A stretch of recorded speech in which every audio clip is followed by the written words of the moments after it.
Andrea, bienvenida al podcast de Agroy. ¿Cómo estás? Muy bien, muchas gracias. Un gusto estar acá. Gracias a vos por acercarte. Vamos a hacer un repaso desde tu asunción, pero también vamos a ir un poquito más atrás y vamos a meternos un poco en la cuestión política. Primero que nada, dame un poco tus sensaciones de estos 2 meses y un poquito más desde la asunción como presidenta Federación Agraria.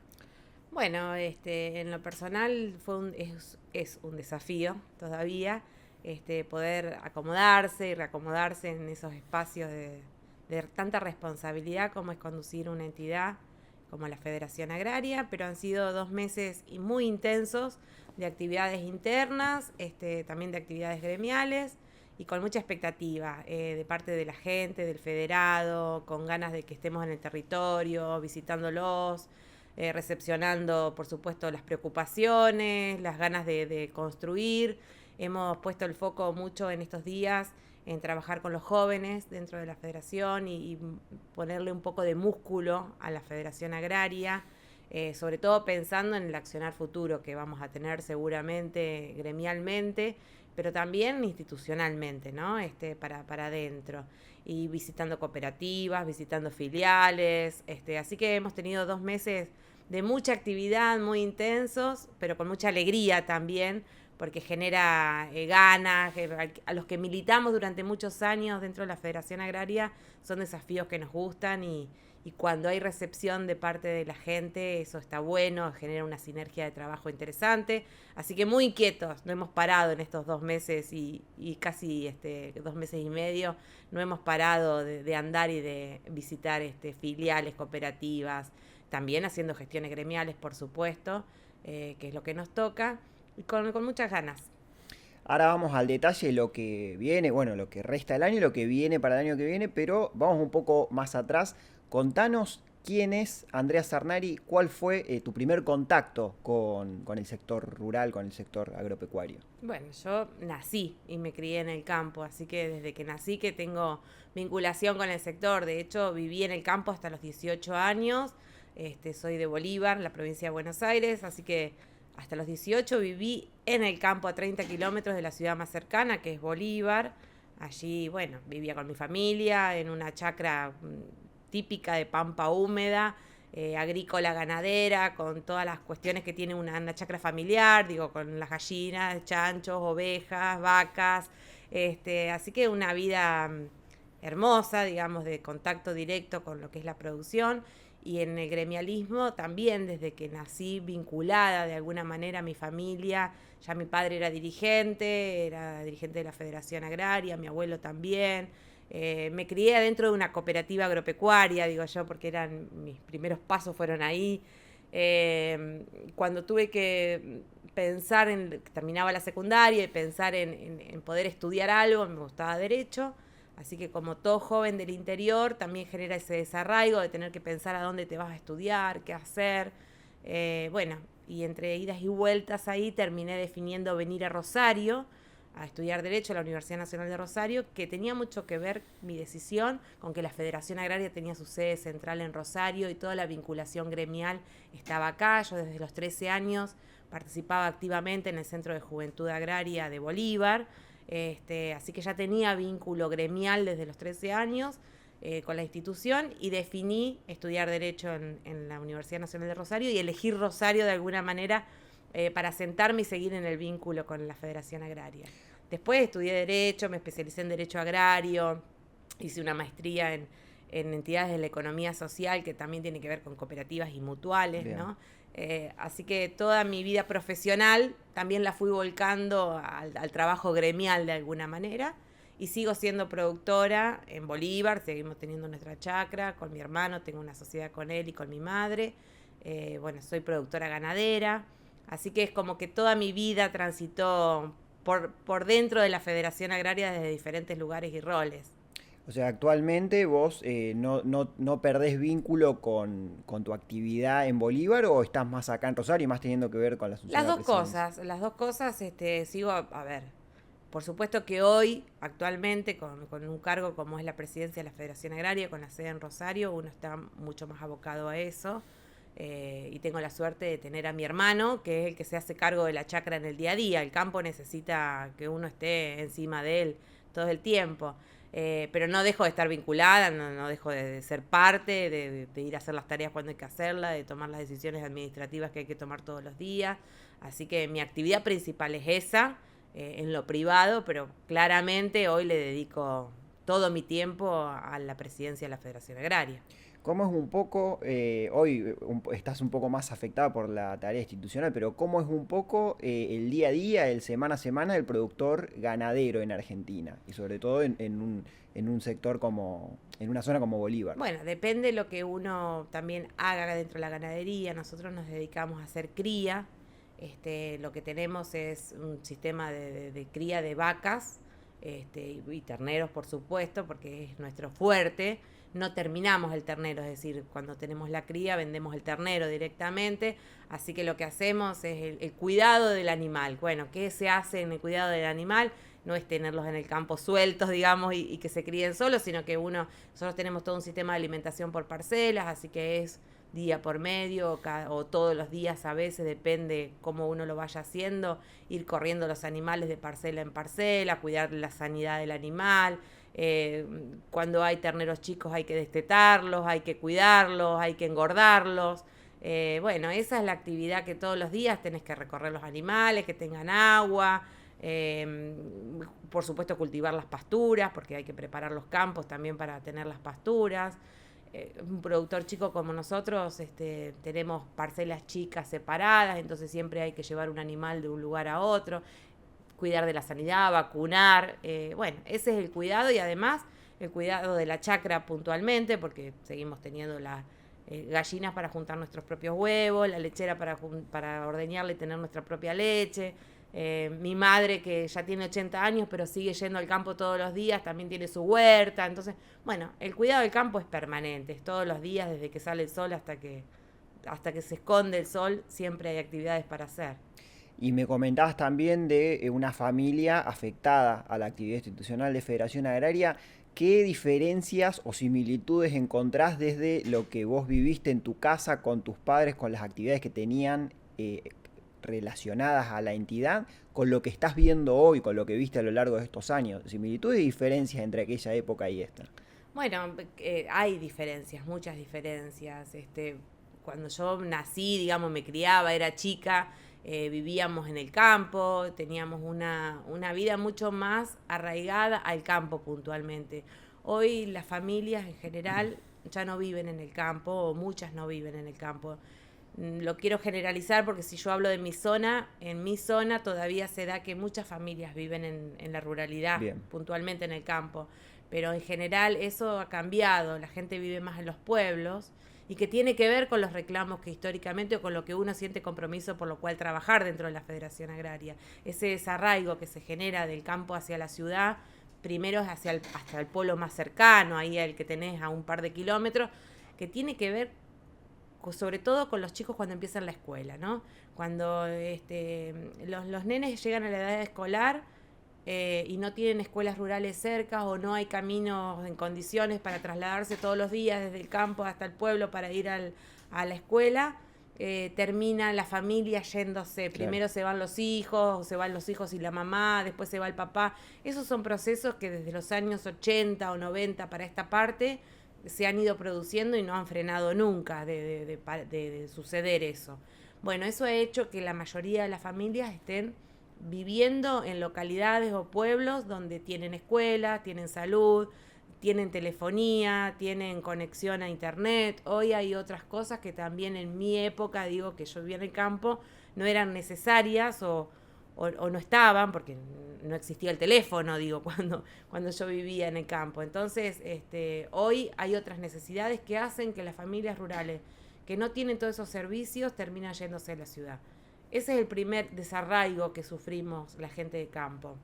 Después el segundo es del pueblo a la gran ciudad, o a la ciudad donde hay una universidad, porque también es una realidad.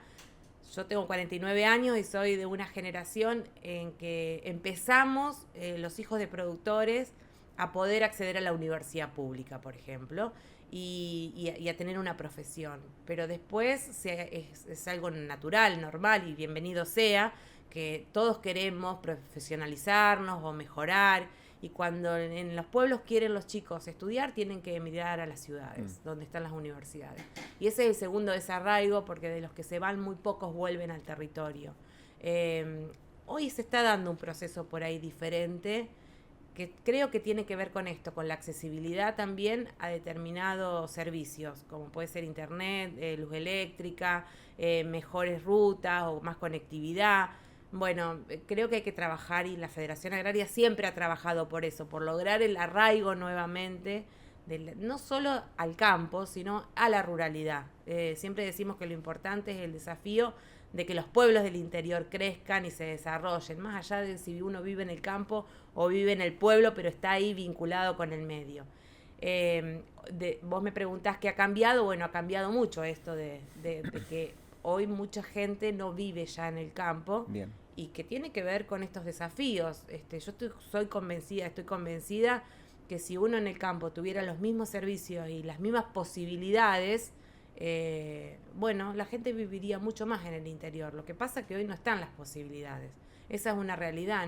No tenés los mismos accesos y las mismas comodidades, el mismo confort viviendo en una ciudad que viviendo en el medio del campo. Hay muchos lugares, uno lo piensa Pampa Húmeda, que por ahí tenemos más acceso a determinados servicios, pero cuando te alejas un poco, bueno, no hay luz, no hay caminos, no hay internet, y la verdad que se hace difícil vivir en situaciones así, sobre todo con jóvenes inquietos y con la posibilidad de tenerlo.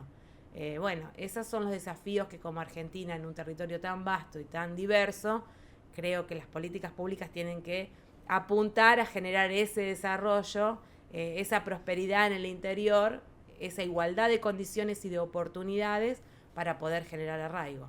Un poco un objetivo de la Federación Agraria puede ser ese, lograr que ese desarraigo no sea tal, o por lo menos incentivar al desarrollo en las zonas rurales para que la gente vuelva. Es un desafío que hemos tenido siempre, y el trabajo por esas políticas públicas que puedan colaborar con ese desarrollo, que tiene que ver con el desarrollo económico, fundamentalmente, porque cuando vos tenés posibilidades no solo de sacar la producción por caminos, por rutas, acordes, por hidrovías, acordes, pero también cuando tenés electrificación para poder generar agregado de valor, industrialización.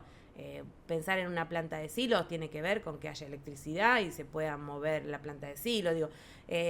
Pensar en cada actividad, la electrificación tiene que ver con lo productivo, pero también, además de lo productivo, tiene que ver con esto que hablábamos antes del confort y de las posibilidades de poder hoy tener internet, y muchas veces tener acceso a la información, acceso a la educación a través de la internet.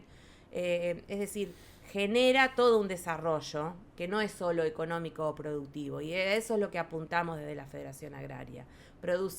Puede producir cualquiera, y cuando más plata tenés, más posibilidades tenés de llevar los recursos. El tema es que esos recursos tengan acceso todos y sea distribuido equitativamente para que se produzca ese arraigo y ese desarrollo económico, social, cultural, educativo. Bueno, esa es un poco la visión global que tiene la Federación Agraria de generar eso, ¿no? Familias viviendo en el interior y generando desarrollo productivo.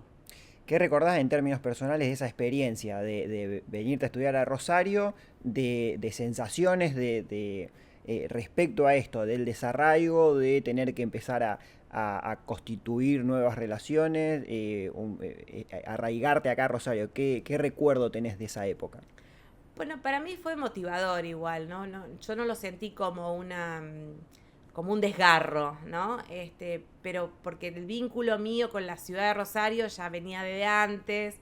Siempre me impactó, además, o me gustaba esta cosa que tiene Rosario, que de alguna manera es un pueblo grande, entonces uno lo siente de esa manera, ¿no? Para los del interior también es importante el tema social, la vinculación con el otro, lo cultural, uno no siente que Rosario no tenga que ver con eso, todo lo contrario.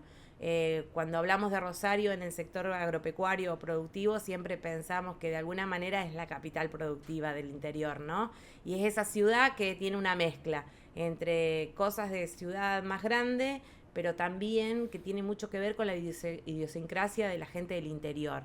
Así que uno cuando viene a Rosario no siente esa cosa que te expulsa a la De ciudad, desarraigo. sino todo lo contrario. Es una ciudad que contiene, que digo yo, que al chacarero nos contiene. Y además por la historia que tiene para la Federación Agraria. La Federación Agraria se creó en la ciudad de Rosario, nació acá, tiene mucho vínculo histórico, muchas familias federadas tienen vínculo con Rosario o viven en Rosario y con los alrededores ni que hablar, digamos. Nosotros nacimos del Grito de Alcorta, que si bien fue en Alcorta, la región, Vigambo, Bombal, qué sé yo, Máximo Paz, Pergamino, son todas ciudades que siempre estuvieron muy conectadas con la ciudad de Rosario.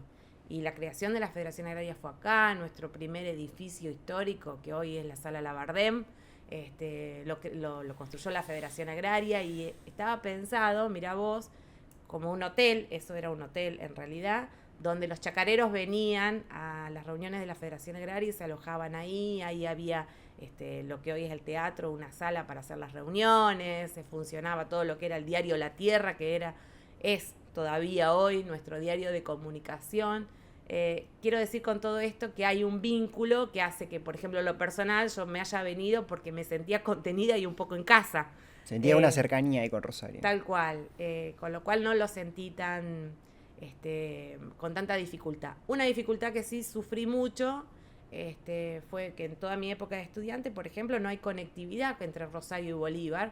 Estamos lejos porque hay 400 kilómetros que nos distancian, pero en realidad lo más difícil era poder ir y volver, claro, porque no tengo líneas de colectivo, no había líneas de colectivo, todavía no las hay, que conecten directamente dos ciudades que están no tan lejos. Bueno, no hay colectivos, no hay trenes, son dificultades que hacen justamente al desarraigo, porque muchas veces eso de no poder trasladarte genera distancia y hace que los chicos o los profesionales jóvenes que se reciban no vuelvan a sus lugares de origen. La opción es auto o algún conocido que vaya y venga en auto. La opción es auto, pero para tener el auto hay que tener recursos. Y en general los chicos que vienen a estudiar, en esa edad uno no tiene recursos. Bueno, después hay un trabajo y uno va generando sus propios recursos, pero la verdad es que el transporte público en la Argentina sigue siendo una deuda para lo productivo y para la conexión entre las personas. Esas son cosas que a veces no se visibilizan o no se ponen como prioridades y la verdad que hacen al desarrollo. Mira, el otro día venía de viaje, había ido a La Rioja y venía de viaje desde La Rioja hasta Córdoba viendo vías del tren en desuso, por supuesto que están abandonadas hace muchos años y uno pensar en el tiempo en que se construyó todo eso, lo que habrá estado en la cabeza de la proyección, ¿no?, de quienes pensaban en la unidad, digamos, o en la unión de regiones tan inhóspitas o tan lejanas para lo que puede ser Buenos Aires y los puertos o Rosario, y que hoy los tengamos ahí desaprovechados, ¿no? Eso genera mucho aislamiento del interior y genera esto del desarraigo. Bueno, es parte de ahora vamos a la parte política en breve. Quiero que me comentes ahora en qué momento, relacionado a esto, a la asunción de la presidencia de la Federación Agraria, en qué momento de este paso por Federación Agraria, de muy joven, pero ya más adelante cuando tenías mayor injerencia, en qué momento dijiste, bueno, es momento de empezar después el desenlace fue distinto, pero en qué momento pensaste en esto, en poder participar directamente desde el Ejecutivo en Federación Agraria? Mira, siempre digo que yo no me lo propuse en ningún momento, creo que son cosas que se van dando cuando uno participa en un espacio. Yo te decía que vengo de familia federada, que bueno, me crié en el campo y cuando yo empecé a participar de un centro de juventud con 13 años, creo que tuvo que ver mucho mi historia familiar, digamos, no es que me acerqué de casualidad a una cooperativa o a un centro juvenil. Bueno, mi familia estaba vinculada y yo iba y estaba, pero para mí que vivía en el campo, ir al centro juvenil todos los viernes o sábados que nos juntábamos era un momento o un lugar de encuentro y de sociabilización con otros chicos, hijos de productores y que vivíamos en el campo, y a lo mejor era la única vez a la semana que nos encontrábamos y podíamos vernos. Ahí es cuando empezás a tomar noción y te empezás a comprometer y a convencer vos mismo de la necesidad de esos espacios institucionales y qué cosas se pueden hacer que nos sirvan a las personas que estamos vinculadas con el sector. creo que a partir de allí, de empezar a estar convencido de que en las instituciones donde se logran los diálogos y los cambios, con poca conciencia cuando uno es chico y con más conciencia a medida que vas creciendo y que vas teniendo noción de lo importante que son las instituciones, te vas convenciendo que es el espacio en el que hay que estar. Mi camino fue transitando eso, digo, fue bastante natural, pero después del centro juvenil, por supuesto, participé de la filial local en Bolívar, después ya en Rosario y estudiando Derecho, mi vínculo con la institución tuvo que ver con la formación dirigencial de la Federación Agraria. Yo me formé dentro de las filas de la Federación Agraria. Uno va adquiriendo también esas nociones de lo que significa y lo que se puede lograr con el gremialismo.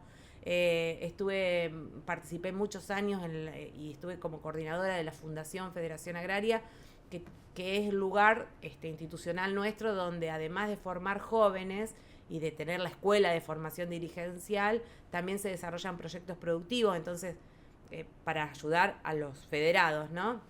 Y ahí entonces empecé a tener vínculo con las cooperativas, con otras regiones que no conocía tanto, y uno empieza a conocer también el país y a involucrarse con realidades que no son las propias de cada uno de nosotros, porque todos tenemos realidades diferentes, somos muy diversos dentro de la Federación Agraria, por tamaño, por región, por producción. Y ahí es cuando empezás a ver que a partir del trabajo gremial podés cambiar la realidad de mucha gente y de muchos de nosotros que somos compañeros de militancia. Así que fui transitando eso, me fui comprometiendo como de a poco. Una vez que me recibí de abogada y que también pude especializarme en Derecho Agrario, también vi esa posibilidad de que con la profesión podía colaborar con otros productores y dentro de la organización. Me especialicé en tema de propiedad intelectual y semillas, que es un tema que a mí me sigue motivando mucho. Entonces, es como que uno va cada vez más involucrándose. Fui síndica de la institución más tarde, secretaria gremial, que de alguna manera es un poquito el corazón de la Federación Agraria, y ahí entonces también me tocó recorrer mucho el interior, conocer más realidades. Y de a poco se fue dando, digamos, esto de ir transitando diferentes roles según el momento de la organización también. En todos esos periodos también hubo momentos en que fui una militante nada más, sin ningún rol importante, digamos, o institucional. Y en los últimos años, estas cosas que empiezan a generarse desde las bases, digo, desde otros compañeros que van viendo cuál es el rol que necesita la institución y cuáles son las personas que tienen ese perfil, y se fue dando de esa manera. Bueno, entonces algunos empezaron a proponerme que tenga un rol protagónico, de que era necesario un cambio dentro de la organización generacional, porque tiene que ver, digamos, si bien no soy una joven, pero sí estoy dentro de una generación de renovación, que sea una mujer, que también dentro de la Federación Agraria nunca había habido una presidente mujer, de hecho en ninguna de las entidades del campo a nivel nacional lo había habido, entonces también era como una cuestión de una impronta diferente. Creo que tiene que ver también con mi capacidad o mi rol y mi liderazgo, digamos, dentro de la organización. Me lo fueron proponiendo, nunca me lo propuse en términos personales, me costó un poco adaptarme a la idea de pensarme en ese lugar, pero como lo siento tan propio y tan mi casa a la Federación Agraria, tampoco me generó una cosa de decir no puedo, no quiero. Siempre las decisiones en estos casos son colectivas, nunca una decisión individual que uno quiere. Y bueno, hay un grupo de gente, de trabajo, de militancia, que hace muchos años que venimos trabajando juntos, y con ellos logramos, digamos, de alguna manera armar un equipo, una idea, un proyecto, y bueno, y acá llegamos. Acá estamos. Acá estamos. Algo me adelantaste antes, pero preguntarte específicamente, apenas asumiste, quién fue el primer sector con el que te reuniste? Si fue porque ya estaba pactado, si fue porque vos lo elegiste, ¿cuál fue el sector con el que elegiste reunirte porque te parecía más urgente?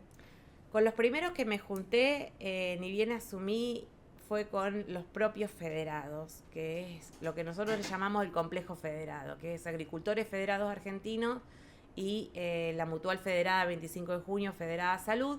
Son dos instituciones que nacen del seno de la Federación Agraria en su momento. una pensando justamente en la salud de los agricultores y después se termina convirtiendo en lo que hoy es una mutual de salud tan importante y con el rol que cumple en el interior como es Federada Salud.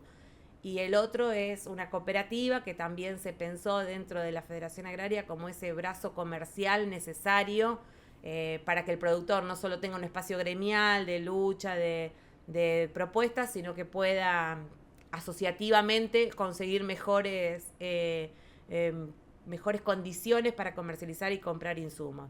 Así que me pareció muy importante, y lo veníamos sí ya trabajando desde antes, pero me pareció muy importante fortalecer esos vínculos, y en eso estamos trabajando fuerte, que tienen que ver para adentro de la Federación Agraria, ¿no? ¿Qué cosas necesitamos los pequeños y medianos productores para poder afrontar momentos a veces difíciles, a veces más prósperos, pero que hacen a que nosotros tengamos más espalda, más volumen, porque somos pequeños, y poder salir adelante? Bueno, esos espacios son asociativos, están dentro de nuestro estatuto, de nuestros principios, y son esas instituciones que históricamente hemos trabajado juntas, con quienes necesitamos más que nunca estar juntos y potenciar las alianzas. Así que lo primero que hice fue internamente. Y después con los jóvenes en la Federación Agraria. Porque necesitamos también tener esa continuidad de formación dirigencial que nos asegure la continuidad histórica, pero además porque hay que escuchar al nuevo productor agropecuario, que con todas estas condiciones que hablamos al comienzo, de también de la migración interna también de la tecnología, como nos ha impactado dentro de nuestros propios campos, cómo ha cambiado la forma de producir. Bueno, hay que escuchar mucho a los jóvenes que tienen hoy otra mirada productiva o de formas de producir, tienen otra mirada de relacionarse con la sociedad y con la comunidad, tienen otra forma de hacer militancia gremial. Entonces hay que escucharlos y hay que ir ayornando las instituciones también a esas nuevas generaciones. Así que lo primero fue bien interno. Bien, ¿qué dice esa demanda joven, tanto de lo institucional como de la parte productiva? ¿Cuáles son las demandas? Mira, en la parte productiva la demanda es poder, o demanda o necesidad, es poder acceder a la tecnología y poder ayornarse a las nuevas formas de producción. Pensar en hijos de productores chicos o pequeños, alguna necesidad fuerte es la económica, digamos. Ese acceso a la tecnología no es sencillo, no es simple, generalmente es costosa. Lo que sí ellos tienen es mucho conocimiento, porque hoy las redes sociales, la internet, la información global hace que tengan acceso a la información, pero después al acceso en sí de la tecnología, llegar a una máquina de última generación, a una sembradora, una cosechadora, no sé, o poder comprar los insumos que salen al mercado de última generación, o adquirir genética animal también de última generación, es muy costoso, no es sencillo. Entonces, una demanda que hay es, bueno, la posibilidad de acceder a todo eso. ¿De qué manera ese joven productor que quiere introducirse en la producción o que quiere mejorar, cómo llega? La Federación Agraria es ese nexo para poder generar las condiciones. Por supuesto que no somos ni un banco para dar créditos, ni somos un instituto tecnológico que se lo pueda brindar, pero somos el nexo para tener ese acercamiento. O con un organismo como el INTA, que hoy está tan en la boca de todos, y que nosotros defendemos a morir, porque es justamente el instituto que muchas veces nos acerca la tecnología, o la mayoría de las veces, esa tecnología necesaria al pequeño y al mediano, o las gestiones que hacemos ante los diferentes bancos o gobiernos para generar créditos y formas en que los jóvenes accedan a la tecnología. Esa es una demanda que hay fuerte, digamos, de los más jóvenes, de los innovadores. Y la otra, institucionalmente, tiene que ver con que hoy es todo más descontracturado, ¿no? Nosotros somos de la vieja escuela, de la visita física, del diálogo físico, de preparar el mate y que nos lleva 8 horas discutir un tema, de comunicarnos con el teléfono o en esto de la presencialidad. Y los jóvenes tienen otra dinámica hoy, se conectan mucho por las redes sociales, son mucho más rápidos para tomar decisiones, es todo más remoto, es parte de su vida cotidiana. bueno, no están acostumbrados a esto de que una vez por mes hay que reunirse.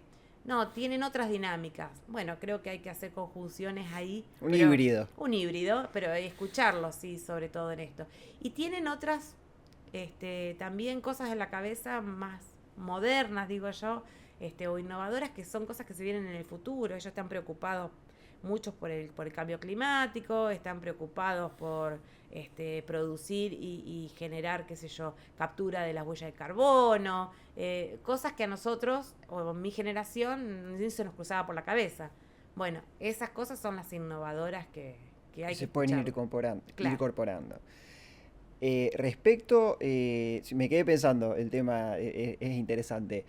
Respecto a lo que me decías antes relacionado al arraigo, esto tiene que ver también con lo que es inversión, imagino lo que es conectividad sobre todo, me hablabas de conectividad relacionada a Internet, Sí, en cuanto a caminos, hay funda- una demanda también, imagino, de inversión del Estado. ¿Cómo viene eso? ¿Cómo avanza en este último tiempo? ¿Cómo lo ves para lo que viene de acá en adelante? Claramente tiene que ver el desarrollo, el arraigo y el desarrollo productivo del interior tiene que ver con infraestructura. O sea, si no hay infraestructura para generar eso, no se puede realizar. La infraestructura comprende muchas cosas, ¿no? Pero comprende tener escuelas, tener centros de salud u hospitales, tener rutas donde sacar la producción y trasladarse, tener caminos rurales que sean acordes para poder moverse dentro del campo. Hay mucho desconocimiento de esto, de que, bueno, parece que uno se pudiera mover teniendo una camioneta, puede andar por cualquier lado. Y la verdad que llueven 20, 30 milímetros y a veces no podemos ni trasladarnos ni salir porque los caminos son un desastre. Tiene que ver con tener luz, como decíamos, electrificación en todas las localidades. Bueno, pensar en el tren de nuevo. En algún momento hay que pensar estratégicamente la conexión de los puertos con el interior lejano. Porque para un productor que está a 100 kilómetros alrededor de Rosario es bastante sencillo llegar al puerto y bastante económico. Mm. Pero no es lo mismo un productor de maíz o de soja que está acá a 100, 120 kilómetros alrededor de Rosario que un productor que hace lo mismo pero en el Chaco o en Santiago del Estero o en el norte de Córdoba. Digo, esas distancias encarecen el traslado, la producción. Entonces ese productor recibe mucho menos precio que el productor que está acá cerca del puerto. Son cosas que aparentemente son invisibles, pero que en realidad al productor le significan la vida o la muerte muchas veces. No es lo mismo producir soja acá que producir soja en el Chaco. Claramente el productor de Chaco está en desventaja. Bueno, hay que generar las condiciones para que ese productor tenga las mismas condiciones que el que está en pampa húmeda cerca a los puertos para poder desarrollar esos territorios. Si no, es muy difícil hacerlo. Puse la soja como ejemplo porque siempre es, digamos, el producto que lo vemos con más visibilidad en la exportación. Pero lo mismo es para producir carne, digo, no cuesta lo mismo. En definitiva, hacer una vaca y un kilo de carne en Buenos Aires o en Santa Fe que hacerlo en el Chaco. Ese kilo de carne tiene mucho más costo ya solo de traslado, del modo en que se trasladan los animales. Eh, Ni que hablar después de la manufactura, digamos, o de la industrialización, que muchas veces también se hace en los centros urbanos cercanos a los puertos, Buenos Aires, Rosario. También hace falta eso, infraestructura para poder generar agregado de valor en el interior y que ya ese agregado de valor quede en el territorio, no se traslade, si no llevamos toda la industria a los grandes centros urbanos y nos olvidamos de tener pequeñas industrias que pueden generar mucho trabajo, mucha mano de obra, mucho desarrollo, que no es solo para el productor. Cuando hablamos de la ruralidad hablamos de eso. Que un ingeniero tenga trabajo en el territorio, que un veterinario tenga trabajo en el territorio, un maestro, un abogado, un contador. Digo, esas son las cosas que uno ve que son necesarias cuando hablamos de infraestructura. ¿Cómo viene esa relación con los estados, tanto esta gestión como la anterior? ¿Han atendido esta demanda de necesidad de inversión en algunos casos para que suceda esto que vos me estabas diciendo?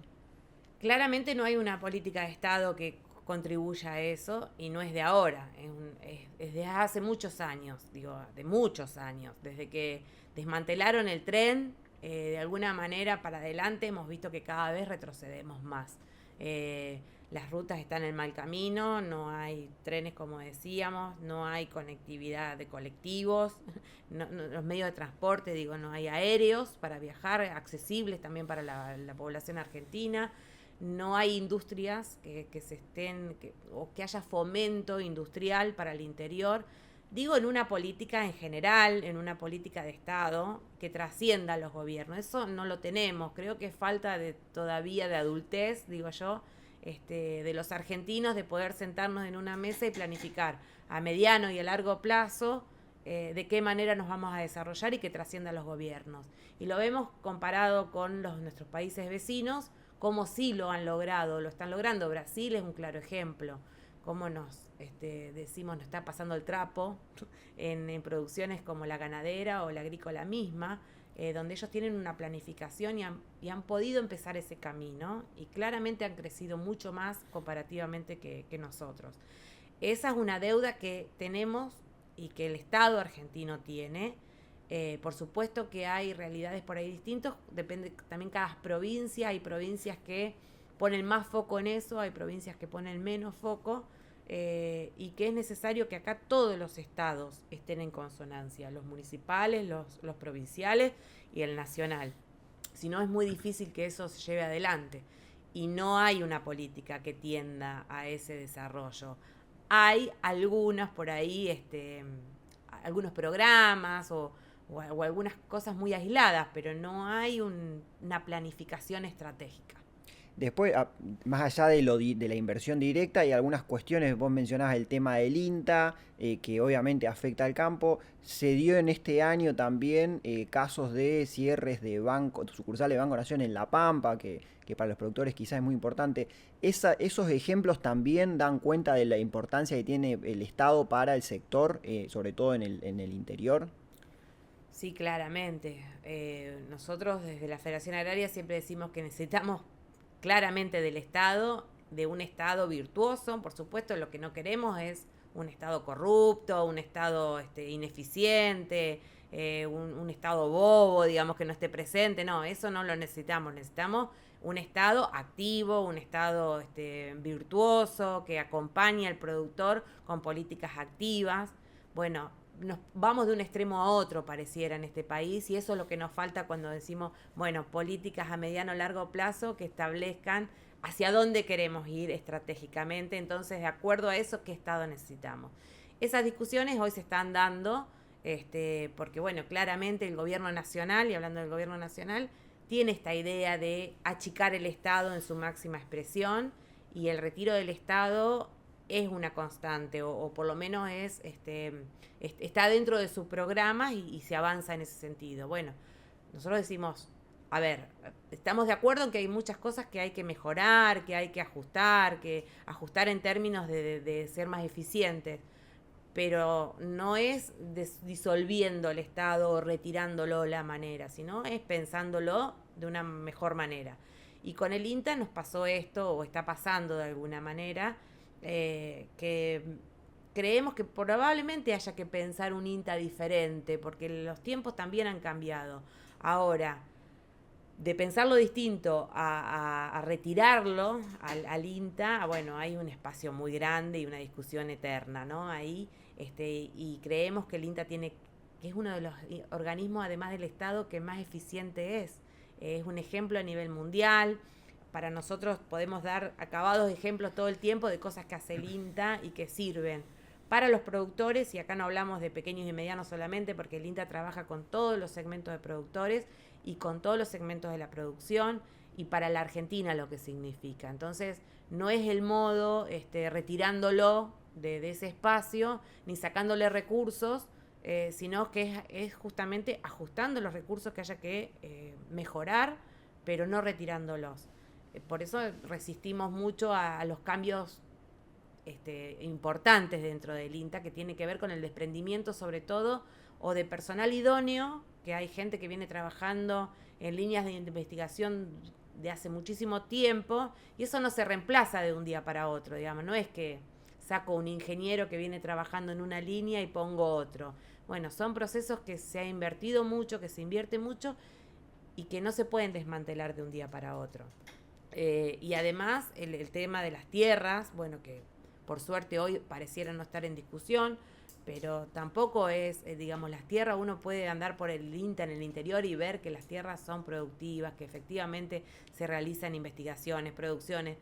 Eh, Me parece que hay desconocimiento también cuando se ataca a un instituto como el INTA, que es muy eficiente y que ha generado tanto desarrollo del que hablábamos antes tecnológico, innumerable cantidad de variedades vegetales que ha desarrollado y tecnologías que ha desarrollado el INTA. Innumerables mejoras genéticas en diferentes ganaderías, porcina, ovina, bovina, digo, es increíble. Eh, Desarrollos de maquinaria agrícola pensada para los agricultores.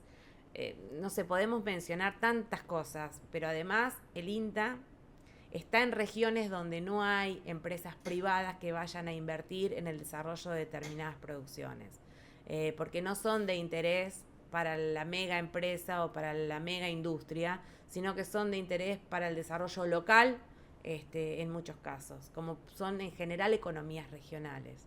Digo, en la uva, en el algodón, en el arroz, y así podemos también nombrar un montón de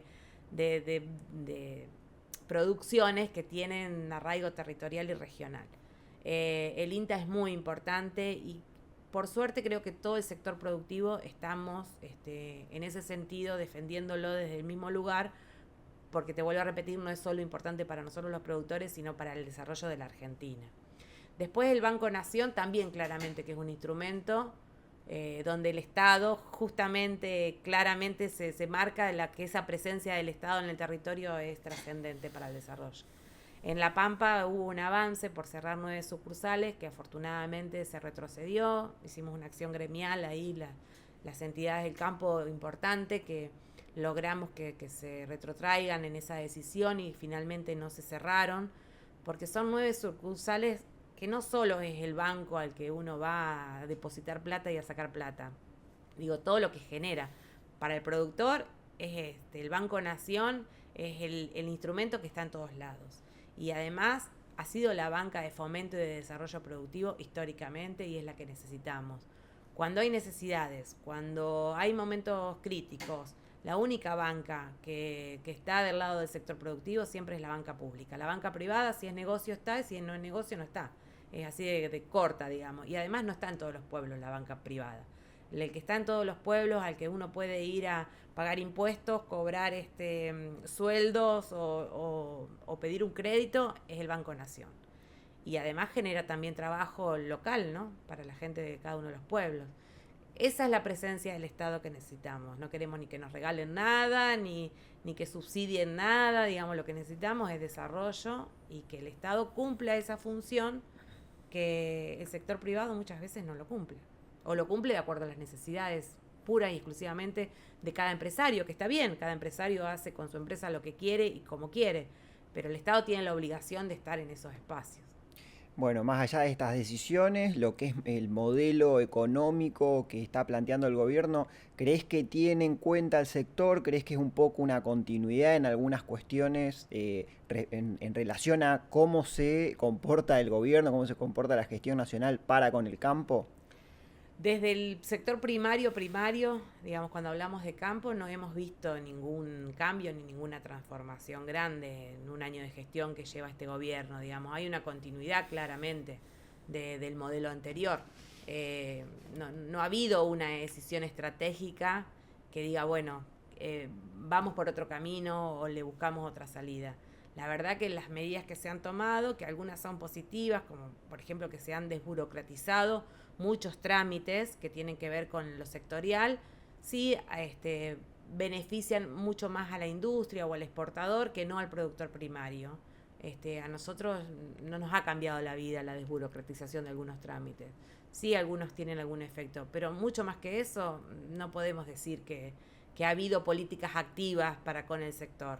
Es como que seguimos en la misma continuidad. Hasta ahora lo único que hemos escuchado son algunas promesas y que es una necesidad del sector que la verdad que la asfixia fiscal que estamos sintiendo hoy cuando vos te pones a hacer los números de tu campo, de tu chacra a fin de mes, bueno, te das cuenta que realmente el 60 o el 70% de lo que recaudaste en producción se te fue en impuestos. Es así.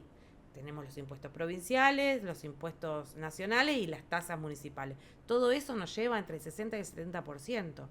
Realmente hay una necesidad imperiosa que haya una baja impositiva y menos presión fiscal. Bueno, hasta ahora han sido solo promesas de campaña y no lo hemos visto efectivizado, y es una demanda urgente, sí, de que exista una señal de esas, porque para muchos productores, sobre todo el de menos escala, el que menos espalda tiene, el más chico, esa diferencia de asfixia o no fiscal le puede significar la vida o la muerte, ¿no? Sobre todo en algunas producciones lo vemos más que en otras, pero en esta región ahora sembramos la soja, ¿no? Y cuando haces los numeritos con los insumos que se fueron a las nubes, digamos, los precios, porque también tuvimos una inflación tremenda, sembramos con altos costos de insumos, tenemos arrendamientos que no tienen nada que ver con el costo productivo, están altísimos, tenemos mercados internacionales deprimidos, que los precios están por el suelo. Bueno, la variable que puede hacer a que haya rentabilidad o no, justamente que haya menos carga impositiva, porque si vamos a pagar los mismos impuestos con todas esas malas condiciones, digamos, con las que estamos produciendo, la rentabilidad va a ser negativa.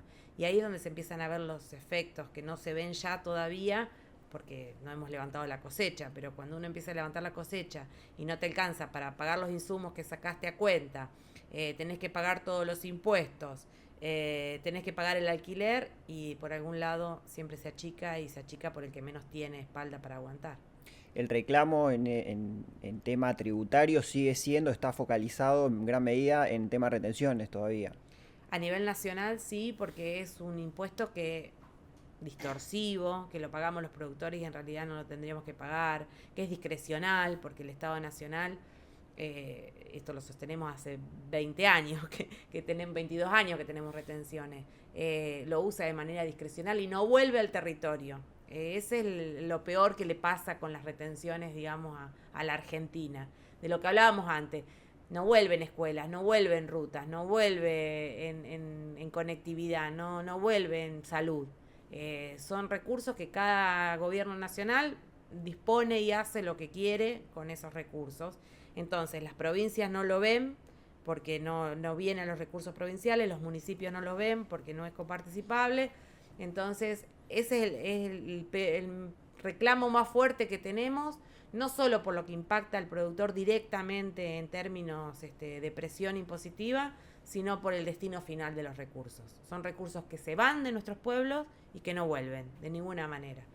Después hemos pedido también, estamos pidiendo en estos días, mucha responsabilidad a las legislaturas provinciales y municipales en términos de que están discutiendo sus presupuestos, y la verdad que están necesitando de recursos y pensando en sacar más del campo, y el bolsillo del productor no soporta más.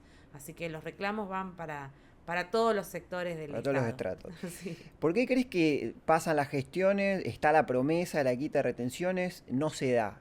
¿Dónde crees que está el problema ahí con las distintas administraciones? Y que el 80% de los recursos que el Estado Nacional tiene hoy y que le entran son claramente de retenciones. Entonces, quitarle ese recurso al Estado Nacional es claramente tener que desfinanciarlo de alguna manera abruptamente. Bueno, claramente que es una necesidad que el Estado tiene de recaudar a través de un sector que es el que más aporta hoy, que es el sector primario.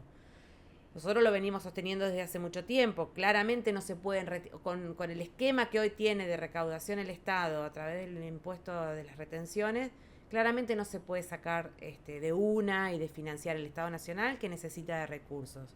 Lo que hay que pensar es de qué manera existe un retiro de ese impuesto que se va a ir de alguna manera suplantando por otra recaudación que claramente si hay menos retenciones, el productor va a tener más plata en su bolsillo para poder invertir más. El productor agropecuario no se lleva la plata al exterior, no entra en el sistema financiero. El productor agropecuario vuelve a invertir en más producción.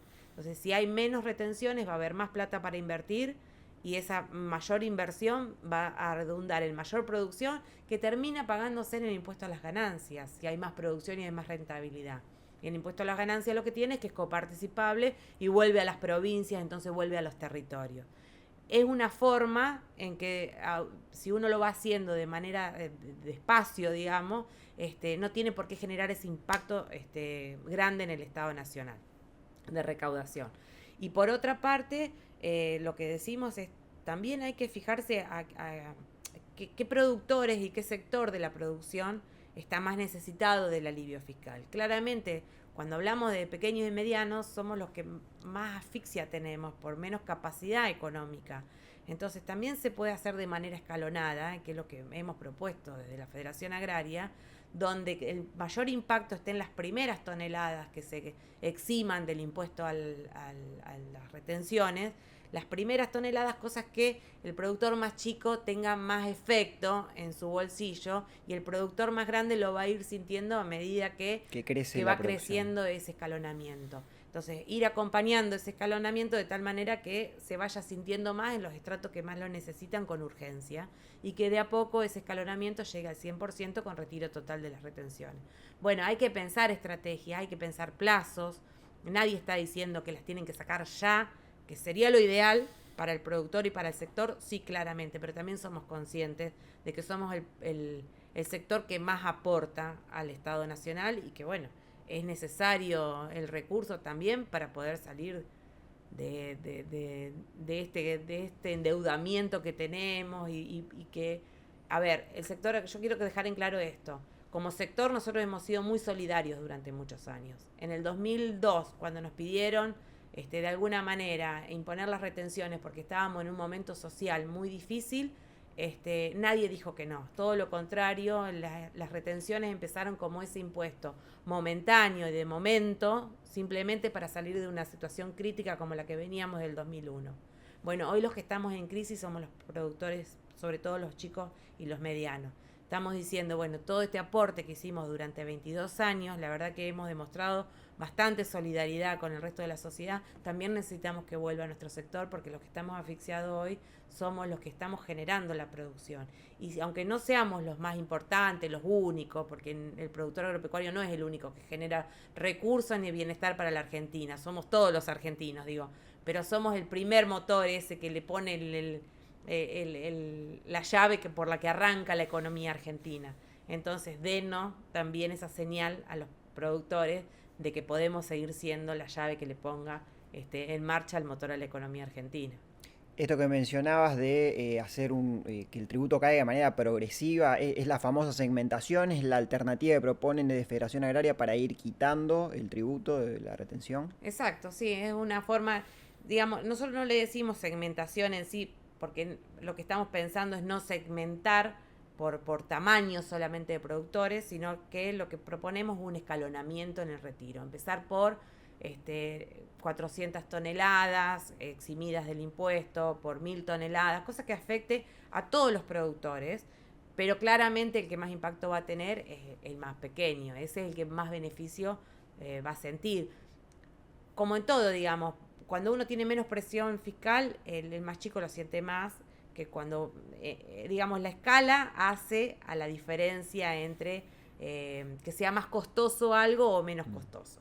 No es lo mismo que el productor de 50 hectáreas pague el 33% de retención en soja que el productor de 70.000 hectáreas de soja pague el 33%. Ese 33% es mucho más, afecta mucho más, claro. Es mucho más pesado para el chico. Bueno, en el retiro es lo mismo. El chico lo ve, digamos, si es escalonado, bueno, 400 o 1000 toneladas exentas de soja no significan lo mismo. A lo mejor para un pequeño productor es el total de su producción y para un gran productor es el 0,01% de su producción. Bien, Andrea, lo último. El gobierno habla de ordenar, de un orden macro para que se vaya resolviendo lo micro. ¿Al campo le sirve, le convence esa idea o el campo necesita medidas focalizadas para el sector? No, necesitamos que empiece a mirar más para adentro. Lo macroeconómico podrá tener algún efecto, sobre todo en los comercializadores o en los exportadores, pero para el productor necesitamos que empiecen a mirar la economía argentina, la microeconomía. Necesitamos políticas de fomento y de desarrollo puntuales. No todo el campo es lo mismo. No todos producimos soja y carne. Hay productores que producen frutas, que producen vinos, que producen algodón, que producen frutihortícolas. Es decir, necesitamos que cada una de esas producciones sean miradas con atención y con la diversidad que requiere la toma de decisiones, justamente. No es lo mismo. Necesitamos que que se empiece a mirar esa producción diversa. Andrea, gracias por estos minutos con Agrohoy y la seguimos. No, gracias a ustedes y a disposición. Que tengan un buen año y esperemos que el año que viene llueva algo de ideas. Gracias.